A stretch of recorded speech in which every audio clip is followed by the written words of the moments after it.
Arin na nga ang sinasabi ko, isang magandang araw sa ating lahat mga kusinero at mga kusinera. At ako po ang inyong lingkod, ang kusinerong hardinero, ang nagsasabing ang taong matuling maglakad ay siguradong malayo ang maabot. Ngayong araw na ito mga kusinero at mga kusinera, tayo ngayon ay magluluto ng ginataang atay ng manok. Sasamahan natin ng sayute mga kaluto. At ano pang hinihintay natin?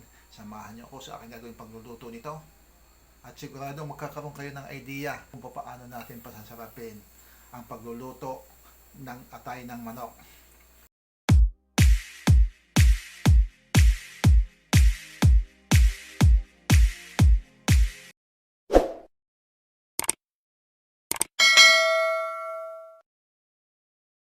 Ako ay isang kusinero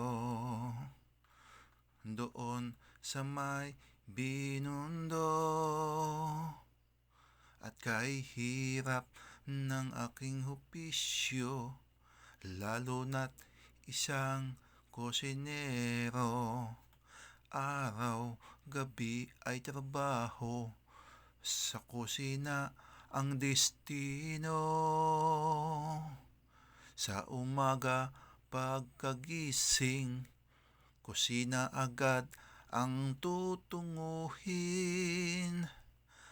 Ano kaya ang bibilhin? Masasarap na pagkain. Ako ay may amo, ako ay may amo, kuripot at tuso, kung magbigay ng pambili ay pipiso. At ang gusto pang ulam, at ang gusto pang ulam ay isda at gisado. Ano ang mangyayari? Ano ang mangyayari sa piso kong pambibili? Nalibot ko na ang palengke, nabili ko'y dahon ng gabi. O amo ko'y paalam, o amo ko'y paalam, o amo kong minamahal. Hindi ako tatagal kung ambonado araw-araw, kung ambonado araw-araw. Ganaray ang pinakamasarap kung papaano magluto ng ginataan ng atay ng manok. Bago natin ihulog ang mga sangkap dito, yan, kinakailangan bulak na ang gata. Tapos ihuhulog na natin yung ating sayute. Bago isunod na rin natin yung ating atay ng manok. Yan naman ay kapag nakuluan ng konting oras mga kaluto, yan ay pwede na nating hanguin. Ay kita naman ninyo yan. Aw, sa itsura pa lang ng luto ay napakasarap na. Ay siya, ay kapag itong bidyong ito mga kaluto ay napanood ninyo, ay sigurado ako magkakaroon din kayo ng idea kung papaano lutuin at kung papaano pasarapin ang atay ng manok mga kaluto.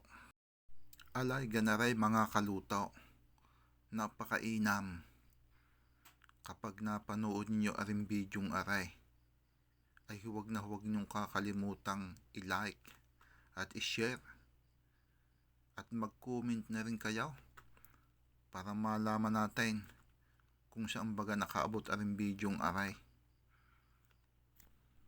Yun ang sinasabi ko. Kain na tayo mga kaluto. Yan, sigurado mapapadami na naman ang kain ito. Ito na ang unang subaw. Kita nyo mga kaluto, ako'y nagkamay na. Napakasarap naman kumain pag nakakamay. At dahil sa atay ng manok ang ating ulam ngayon mga kaluto, ako'y naghanda na ng pineapple juice. At para may pang ano tayo, pang kontra sa pagtaas ng dugo. Ay siya, ganaray mga kalutaw. Bago matapos ang bidyong aray, ay ako'y magpapasalamat sa inyong mga suporta at sa walang sawa ninyong pagsuporta sa aking mga video. Ay siya, yung aking mga susunod na video pang gagawin ay inyong tangkilikin pa ulit mga kalutaw. Maraming salamat sa inyong lahat.